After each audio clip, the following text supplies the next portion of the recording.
I scroll the Jets app, study each coupon like it's an algebra assignment.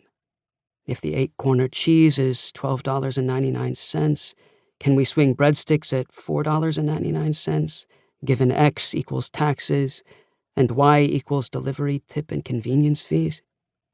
Convenience fees, I say to no one, to my tiny kitchen, and look, I'm a big believer in the idea that words matter. You can't just slide one word in front of another to make it mean what you want. Like a pleasant root canal or a boisterous funeral. All the positive qualifiers in the world won't make your fee convenient. The front door opens, the familiar sound of Will's backpack hitting the floor.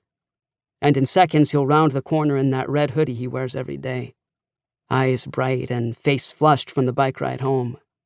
We'll discuss dinner plans, Jets versus Dominoes, entertainment plans, E.T. versus literally anything else, and then spread our homework on the dining room table until the glories of Bubba night begin. Jets coupons are pretty meh, bud, I call from the kitchen. We can do breadsticks and pickup or no breadsticks and delivery. What do you think? But he doesn't respond.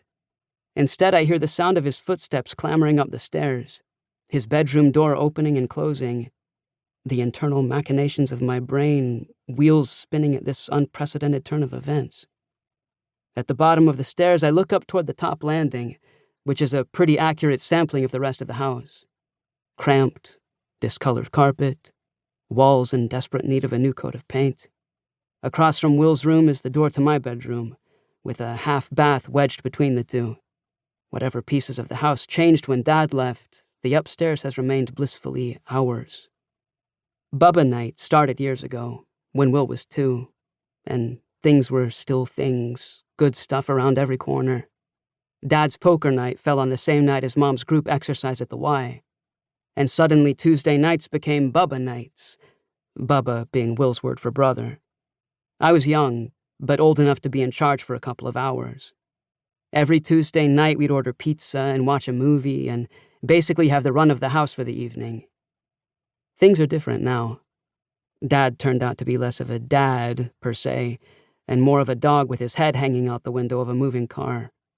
The YMCA is a luxury of the past, and in the year since Dad left, Mom picked up a second job tending bar at Ramsey's Diner, a restaurant down the road from our house. We used to be frequent patrons of Ramsey's, but no longer. See luxuries of the past. All this to say, even though Will and I have the run of the house every evening, the sanctity of Bubba nights remains intact. Tuesdays have always been, and will forever remain, pizza and movies and magic. At the top of the stairs now, I knock lightly on Will's door. Come in! My brother's room is a permanent mess of stuffed animals, Dogman books, Lego sets, train tracks, scattered Minions, and Star Wars figurines. Hey, I say. And even though I can't see him, I know exactly where he is. In the corner, from somewhere in the depths of an oversized cardboard box, comes a muffled, "Hi, Evan." Last year we got a new refrigerator.